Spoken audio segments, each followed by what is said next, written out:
Trinetra Churu update में आपका स्वागत है। कोरोना की तीसरी लहर में पहली बार जिला मुख्यालय पर एक साथ 50 लोगों की रिपोर्ट कोरोना पॉजिटिव आई है। मेडिकल कॉलेज के प्राचार्य महेश मोहनलाल पुकार ने बताया कि शुक्रवार को सरकार की गाइडलाइन के तहत 1655 लोगों की सैंपलिंग की गई, जिसमें आज चूरू के 18, सुजानगढ़ के 11, राजगढ़ के 6, सरदारशहर के 3, बीदासर के 1, रतनगढ़ के 5 व सालासर के 6 व्यक्ति सहित 50 लोगों की रिपोर्ट कोरोना पॉजिटिव आई है। चूरू के 18 में से 12 मेडिकल कॉलेज के स्टूडेंट पॉजिटिव पाए गए हैं। वहीं रतनगढ़ उपखंड अधिकारी सहित ब्लॉक में 5 लोग आज कोरोना पॉजिटिव आए हैं। पिछले 3 दिनों से लगातार क्षेत्र में कोरोना पॉजिटिव आने का सिलसिला चल रहा है। बीसीएमओ डॉक्टर मनीष तिवारी के कार्यालय से मिली जानकारी के अनुसार एसडीएम सहित पड़िहारा के 2, एक राजल देसर तथा एक गांव भीचरी निवासी व्यक्ति की रिपोर्ट आज पॉजिटिव आई है। रतनगढ़ एसडीएम 5 जनवरी को सर्दी जुकाम से पीड़ित हुए थे। भारत सरकार की नेशनल क्वालिटी इंश्योरेंस की टीम ने आज दूधाखारा सामुदायिक स्वास्थ्य केंद्र का निरीक्षण किया। मुख्य चिकित्सा एवं स्वास्थ्य अधिकारी डॉक्टर मनोज शर्मा ने बताया कि भारत सरकार की टीम 2 दिवसीय निरीक्षण के लिए दूधाखारा सीएससी पर आई है। अतिरिक्त मुख्य चिकित्सा एवं स्वास्थ्य अधिकारी डॉक्टर भंवरलाल सर्मा ने बताया कि नेशनल क्वालिटी इंश्योरेंस की टीम ने labour room, OPD, lab, emergency सहित 10 बिंदुओं पर निरीक्षण किया। Good evening everyone. I am Dr. Zafar Iqbal Chaudhary from Jammu and Kashmir, and this Dr. Daya from Haryana. So we both here came for NQAS assessment. From last 2 days we are here in Kuru district for the assessment of the hospital, and we are looking after the facility and the checkpoints. तो काफ़ी अच्छा लगा यहाँ आके इन लोगों की staff की preparation देख के, सारा काम अप टू डेटेड देख के। Very hard working, very dedicated staff. In fact in respect of patient care and other facilities काफ़ी अच्छे से ये लोग मैनेज कर पा रहे हैं, अच्छे से देख रहे हैं। We are just here for fact finding, कोई ऐसा फॉल्ट फाइंडिंग नहीं, जस्ट टू गाइड देम। जहाँ जहाँ पे कोई लैकूने थे, कोई कमियां पेशियां थी, वो इनको गाइड करने के लिए कि उनको इम्प्रूव करो उनको। वैसे तो मोस्ट ऑफली इन्होंने किया हुआ था, जो यहाँ के इंटरनल असेसर्स हैं उन्होंने ऑलरेडी काफ़ी अच्छे से ट्रेन करवाया, अच्छे से सारा फैसिलिटीज़ चल रही हैं। फिर भी जो कोई कमी पेशी थी वो हमने अपनी तरफ से कोशिश की है कि इससे सर ये फ़ायदा होगा कि इन केस ये सर्टिफाइड होते हैं तो सेंट्रल गवर्नमेंट से इनको फाइनेंशियली एड रहेगी annually. I think 5 to 8 lakh की फाइनेंशियली एड रहती है। उसमें वो अपने हॉस्पिटल के स्टाफ को इंसेंटिव दे सकते हैं, हॉस्पिटल के इक्विपमेंट्स ले सकते हैं, या कोई भी इसका रेनोवेशन वर्क या कोई कुछ भी हॉस्पिटल एक्सपेंस कर सकते हैं तो अपनी अंदर फैसिलिटी। रतनगढ़ विधायक अभिनेश महर्षि ने कोरोना की तीसरी लहर को देखते हुए स्वास्थ्य सेवाओं के उन्नयन के लिए राजकीय अस्पताल प्रशासन को 54 लाख रुपए की सामग्री प्रदान की है। विधायक ने कहा कि इसमें डी टाइप के ऑक्सीजन सिलेंडर, कंसंट्रेटर मशीन एवं ऑफिस के लिए फर्नीचर प्रदान किया है। इस दौरान अस्पताल प्रशासन की मांग पर विधायक महर्षि ने आंखों के ऑपरेशन में काम आने वाली आवश्यक मशीन के लिए 2.5 लाख, डी फ्रिज मोर्चरी कक्ष निर्माण के लिए 5.5 लाख तथा सीबीसी मशीन के लिए 5 लाख रुपए विधायक कोटे से देने की घोषणा की है। इस अवसर पर deputy CMHO doctor Devkaran Gurawa, BCMO doctor Manish Tiwari, PMO doctor Rajendra Gaur आदि उपस्थित थे। ये कोरोना की तीसरी लहर को देखते हुए अस्पताल में जो भी ज़रूरत मुझे बताई गई थी उस सामान को डिस्ट्रीब्यूट करने के लिए, और सीएमएचओ साहब और पीएमओ साहब, बीसीएमओ साहब, इन लोगों को आज सुपुर्द मैंने किया है सामान। मैंने 54 लाख रुपए का सामान, जिसमें डी टाइप के ऑक्सीजन सिलेंडर हैं, कंसंट्रेटर भी हैं, कुछ ऑफिस यूज़ के लिए कुर्सियां वगैरह भी हैं, ये 54 लाख रुपए का सामान मैंने मेरे विधायक कोटे से स्वास्थ्य सेवाओं के उन्नयन के लिए दिए। और यहाँ आने के बाद में मुझे कुछ और रिक्वायरमेंट बताई गई, उन रिक्वायरमेंट के लिए भी मैंने कुछ आज बजट जारी किया है। इसके अंदर 2 लाख रुपए बीसीएमओ साहब को दिया है आंखों के ऑपरेशन, उसके लिए 2.5 लाख रुपए दिए हैं, और 3 पार्ट सीबीसी मशीन है, वो बहुत आवश्यक था, 5 लाख रुपए विधायक कोटे से मैंने उसमें दिए हैं, और 5.5 लाख रुपए मोर्चरी में चैम्बर के लिए जो एक कमरा निर्माण की बहुत अति आवश्यकता है वहां पर, उसके लिए 5.5 लाख रुपए दिए। राजल देसर के श्री यूनियन क्लब अतिथि भवन में आज भारतीय किसान संघ की बैठक का आयोजन किया गया। तहसील अध्यक्ष दीपाराम जाट के सानिध्य में आयोजित बैठक में संघ के जिला उपाध्यक्ष कर्णित सिंह राजिया सर मुख्य वक्ता के रूप में उपस्थित थे। उन्होंने संघ की ओर से सभी तहसील मुख्यालय पर 11 जनवरी को देश भर में प्रदर्शन व ज्ञापन को लेकर उपस्थित सदस्यों को अवगत कराया। उन्होंने बताया कि फसलों की लागत आधारित लाभकारी मूल्य की मांग को लेकर यह देशव्यापी आंदोलन किया जा रहा है। इस मौके पर तहसील मंत्री नवरत्न मलमारू, कार्यकारिणी सदस्य विक्रम सुथार, घनश्याम मारू आदि उपस्थित रहे।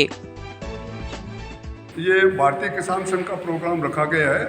भारतीय किसान संघ एक किसानों के एक संघ है जो किसानों के हित के लिए काम करता है। इसमें 11 जनवरी को पूरे देश भर में जो भारतीय किसान संघ है वो अपने धरना प्रदर्शन दे करके किसानों की जो वाजिब मांग है, एक तो सबसे बड़ी मांग है किसानों को समर्थन मूल्य, जो सही मूल्य है अपनी फसल की उपज का, वो मूल्य नहीं मिलता। सबसे बड़ा मुद्दा यही है। इसको लेकर के पूरे देश में धरना प्रदर्शन दिया जा रहा है और 11 तारीख को दिया जाएगा।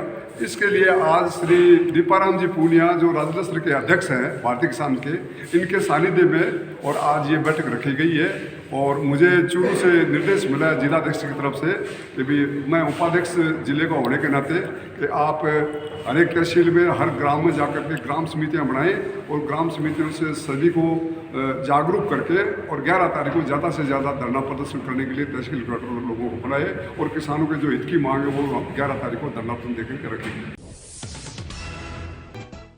रतनगढ़ पुलिस ने आज अभियान चलाकर मोटर व्हीकल एक्ट एवं वाहन चलाते समय मोबाइल पर बात करने वाले वाहन चालकों के चालान काटे। पुलिस से मिली जानकारी के अनुसार 1 से 8 जनवरी तक 50 वाहनों के चालान काटकर 20,000 रुपए का जुर्माना वसूल किया गया। ट्रैफिक प्रभारी ओम प्रकाश शर्मा ने बताया कि सड़क दुर्घटनाओं का मुख्य कारण यातायात नियमों की अवहेलना करना है। ज़्यादा तो इनको ले रखा है जो ये 3 सवारी बैठते हैं, चलती गाड़ी से मोबाइल से बात करते हैं।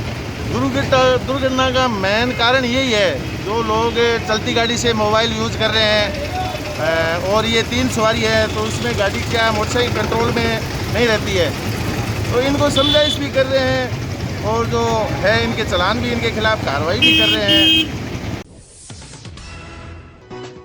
चूरू की श्री जैन श्वेतांबर तेरापंथी बाल विहार उच्च माध्यमिक विद्यालय में आज आर्ट एवं क्राफ्ट प्रदर्शनी का आयोजन किया गया, जिसमें विद्यालय के छात्र छात्राओं ने विज्ञान प्रदर्शनी मॉडल, माया विज्ञान के मॉडल एवं कला विषय से संबंधित मॉडलों का प्रदर्शन किया।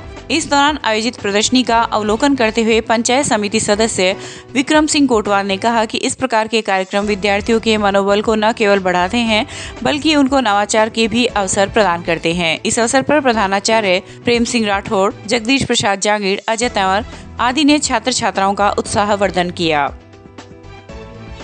प्रेम सिंह राठौड़, प्रधानाचार्य श्री जैन श्वेतांबर तेरापंथी बाल विहार उच्च माध्यमिक विद्यालय चूरू। आज हमारे विद्यालय में आर्ट एंड क्राफ्ट की एग्जीबिशन का आयोजन किया गया है। इस एग्जीबिशन में टीचर्स के द्वारा बहुत सारे टीचिंग एड्स, जिससे बच्चों के उत्साहवर्धन किया जा सके, उनका इंटरेस्ट लर्निंग की तरफ किस तरह से डाइवर्ट किया जा सकता है। बच्चों ने बहुत सारे आर्ट एंड क्राफ्ट की एग्जीबिशन में प्रस्तुति दी है। बच्चों की क्रिएटिविटी है, इनोवेशन है और अपने सिलेबस पे आधारित टीचिंग एड्स उन्होंने बनाए हैं काफ़ी अथक मेहनत से।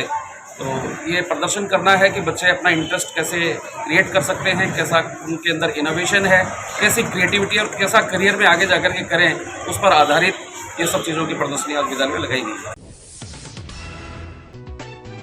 रतनगढ़ के गांव लोहा की राजकीय महात्मा गांधी अंग्रेजी माध्यम स्कूल के इंदिरा गांधी बैद सभागार में आज बैद परिवार द्वारा नवनिर्मित मंच का लोकार्पण साध्वी कनकश्री द्वारा किया गया। इस दौरान उन्होंने कहा कि शिक्षा का मुख्य उद्देश्य अच्छा इंसान बनना होता है। उन्होंने विद्यार्थियों को गुस्सा, नशा व झूठ से सदा दूर रहने का आह्वान किया। साध्वी शीतल यशा ने जीवन के प्रत्येक क्षेत्र में पूरी ईमानदारी के साथ कर्तव्य पालन की शिक्षा दी। इस अवसर पर भामाशाह प्रेरक कुलदीप व्यास, बैद परिवार के जोधराम बैद, अमिता बैद, प्रधानाचार्य अयूब खान आदि उपस्थित थे। चूरू के गादसर स्थित हनुमानगढ़ी गौशाला में आज लायनेस स्वयं सिद्धा क्लब द्वारा स्वर्गीय कुसुमलता सेखसरिया की स्मृति में उनकी बेटियों के आर्थिक सहयोग से सवामणि की गई। वहीं गौशाला में बीमार गायों के इलाज के लिए 2100 रुपए का सहयोग भी प्रदान किया गया। इस अवसर पर अध्यक्षा संध्या जैन, सचिव संगीता वर्मा, तारा जैन, विजय लक्ष्मी पारिक, विमलेश भालेरीवाला, रेखा बजाज, ज्योति किरण आदि उपस्थित रही। राजलदेसर में आज भामाशाह बाबूलाल दुधेड़िया ने कस्बे में 1500 मास्क का वितरण किया। भामाशाह दुधेड़िया ने ये मास्क कस्बे की यूनियन क्लब राजकीय बालिका उच्च माध्यमिक विद्यालय राजलदेसर, इंडियन गैस एजेंसी के समस्त स्टाफ एवं कस्बे के प्रमुख व्यक्तियों को वितरित किए। इस अवसर पर समाज सेवी मनफूल टांडी, प्रधानाचार्य ललिता तेतरवाल, वरिष्ठ व्याख्याता रेखाराम तालनिया आदि मौजूद थे। आज कोरोना गाइडलाइन को देखते हुए भामाशाह श्रीमान बाबूलाल जी दुधेड़िया हमारे विद्यालय में पधारे। इनकी हार्दिक इच्छा थी कि कोरोना के बढ़ते हुए संक्रमण को देखते हुए बच्चों को सेफ्टी का विशेष ध्यान रखा जाए। इसके लिए इन्होंने विद्यालय के सभी बच्चों को लगभग 1000 बच्चियों को मास्क वितरण की घोषणा इन्होंने की, जिनमें से आधे बच्चों के लिए मास्क आज लेके आए हैं। और कुछ दिन पहले इन्होंने हमारे विद्यालय में जिन ज़रूरतमंद बच्चों को जूते वितरित किए, स्वेटर वितरण का इनका कार्यक्रम रहा। उससे पहले हमारे विद्यालय में नवंबर माह में जो स्टेट का टूर्नामेंट आयोजन किया गया था, उसमें भी बहुत बड़ा योगदान इनका रहा। तो हम सभी विद्यालय परिवार के स्टाफ मेंबर्स और बच्चों की तरफ से इनके लिए ईश्वर से दुआ करते हैं कि ये शीघ्र ही स्वास्थ्य लाभ प्राप्त करें और दीर्घायु प्राप्त करें और हमारे बच्चों को इसी तरह अपना आशीर्वाद और स्नेह देते रहें। बाबूलाल जी के लिए जितना कहा जाए उतना ही कम है। ये समर्पित भाव से सब कुछ छोड़ करके अपने स्वास्थ्य का भी ध्यान नहीं रखते हुए तन मन धन से समाज सेवा में जुटे हुए हैं और विशेषकर बच्चों की तरफ तो इनका विशेष स्नेह रहा है, जिसके लिए विद्यालय परिवार इनका आभारी रहेगा और हम ईश्वर से इनके उत्तम स्वास्थ्य की कामना करते हैं। वक्फ बोर्ड के पूर्व चेयरमैन खानू खां बुदवाली का जयपुर जाते समय आज रतनगढ़ स्थित संगम चौराहे के पास स्वागत किया गया। पालिका सहव्रत सदस्य रामवीर सिंह रायका के नेतृत्व में हुए स्वागत कार्यक्रम में डॉक्टर खानू खां बुदवाली ने कहा कि कार्यकर्ता पार्टी की रीढ़ की हड्डी होते हैं, उनके मान सम्मान में कोई कमी नहीं आने दी जाएगी। इस अवसर पर छात्र नेता संदीप सिंह भोजा सर, ओबीसी प्रकोष्ठ नगर अध्यक्ष नवीन वर्मा, जीवराज सामरिया आदि उपस्थित थे। आज बहुत खुशी की बात है, लोक सेवा ज्ञान मंदिर संस्था तो सामाजिक संस्था है। आज रतनगढ़ में इसका विधिवत उद्घाटन रतनगढ़ के वरिष्ठ अधिवक्ता श्रीमान रजनीकांत जी सोनी, रतनगढ़ 16 नंबर वार्ड के पार्षद भाई रामकिशन माटोलिया, पूर्व बार एसोसिएशन के अध्यक्ष निर्मल जी बुढ़ाडरा, किशन जी सैनी, नरसिंह जी सिंधी के कर्म कलम द्वारा आज संस्था के कंबल वितरण कार्यक्रम का विधिवत उद्घाटन हुआ है। और आज हमारे अध्यक्ष महोदय श्रीमान जी बाबूलाल जी भार्गव और सभी के प्रयासों से बहुत अच्छा कार्यक्रम हुआ है, शुरुआत हुई है। और रतनगढ़ के सभी जरूरतमंद व्यक्तियों से मैं कहना चाहता हूँ, किसी को भी अगर कंबल की आवश्यकता हो तो कभी भी आके हमारे अध्यक्ष जी बाबूलाल जी भार्गव या रजनीकांत जी किसी से भी संपर्क करके उनको कंबल मिलती रहेगी। और 200-400 कंबलें आई हुई है, उन सब का वितरण किया जाएगा। धन्यवाद। चूरू के देपालसर रोड पर कानी धर्मवीर जाखड़ द्वारा संचालित अपनी पाठशाला में आज मदन लाल सणखत की पुण्यतिथि पर सणखत परिवार द्वारा बच्चों को भोजन करवाया गया। समाज सेवी चंदूलाल सणखत ने कहा कि दान करना पुण्य का काम है, प्रत्येक मनुष्य को अपने जीवन में दान करना चाहिए।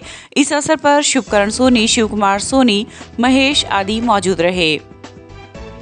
पाठशाला में आया, बच्चों को देख के बड़े खुशी हुई मन में। ये पाठशाला धर्मवीर कांस्टेबल के द्वारा संचालित की जा रही है। आज ये सोनी जी है, मदन जी सोनी, उनकी छठी पुण्यतिथि में ये प्रोग्राम रखा बच्चों को भोज के लिए, बहुत ही अच्छा लगा। आपका नाम sir? Sardar Singh, sub inspector, कार्यवाहक थानाधिकारी कोतवाल। रतनगढ़ के लोक सेवा ज्ञान मंदिर द्वारा रामजी सदन में आज जरूरतमंद लोगों को कंबलों का वितरण किया गया। एडवोकेट रजनीकांत सोनी में पार्षद रामकिशन माटोलिया द्वारा कार्यक्रम का शुभारंभ किया गया। कांग्रेस नेता हरिप्रसाद इंदौरिया की अध्यक्षता में आयोजित कार्यक्रम में संस्थान प्रभारी महेश जोशी ने कहा कि जरूरतमंद लोगों की सेवा करना पुण्य का कार्य है। इस दौरान 101 जरूरतमंद लोगों को कंबलों का वितरण किया गया। चूरू के वार्ड नंबर 38 स्थित राजकीय उच्च प्राथमिक विद्यालय नंबर 4 में आज विद्यालय के पूर्व शिक्षक निरंजन सैनी की पुण्यतिथि पर सेवा भारती संगठन की प्रेरणा से जरूरतमंद बालकों को स्वेटर वितरित की गई। संगठन के विभाग मंत्री थावरमल सैनी की अध्यक्षता में आयोजित कार्यक्रम में उन्होंने निरंजन सैनी के आदर्श जीवन पर प्रकाश डाला। इस अवसर पर प्रधानाचार्य रणवीर सिंह, दीपचंद सैनी, परमेश्वरी देवी आदि उपस्थित रहे। आज श्री निरंजन कुमार निवर्तमान सेवा भारती के तहसील मंत्री की दूसरी पुण्यतिथि पर विद्यालय नंबर 4 में वो आचार्य रहे हैं। उनके सभी बालकों को और गर्म वस्त्र वितरण का कार्यक्रम उनके अभिभावक द्वारा रखा गया है। सेवा भारती के माध्यम से ये कार्यक्रम संपन्न करवाने में सेवा भारती के सभी कार्यकर्ता और इस कार्यक्रम में रहे हैं। रतनगढ़ में आज भारतीय जनता पार्टी द्वारा मंडल के प्रशिक्षण शिविर का आयोजन किया गया। जिला प्रभारी बुद्धि प्रकाश सोनी व मंडल प्रभारी जगदीश प्रसाद सेवदा के सानिध्य में हुए कार्यक्रम में वक्ताओं ने केंद्र सरकार द्वारा चलाई जा रही विभिन्न प्रकार की आमजन की योजनाओं के बारे में बताया तथा वंचित लोगों के लिए घर घर तक योजनाओं की जानकारी देने का आह्वान किया। इस अवसर पर मंडल अध्यक्ष राजकुमार सिहाग, सरपंच जगजीत सिंह राठौर, शिवपाल रुखासर आदि उपस्थित थे। राजलदेसर कस्बे के भामाशाह रत्न से राज्यपाल द्वारा सम्मानित होने वाले कस्बे के 96 वर्षीय गो भक्त समाज सेवी आनंदीलाल बाजोरिया का आज प्रातः कोलकाता में स्वर्गवास हो गया। उनके स्वर्गवास की सूचना मिलते ही कस्बे में शोक की लहर छा गई। स्वर्गीय आनंदीलाल द्वारा प्रतिवर्ष श्री राजलदेसर गौशाला में 5 लाख रुपए गो सेवार्थ उपलब्ध करवाए जाते थे। इसके अलावा गौशाला में करीबन 35 लाख रुपए की लागत से बाजोरिया सत्संग हॉल का निर्माण भी इनके द्वारा करवाया गया था।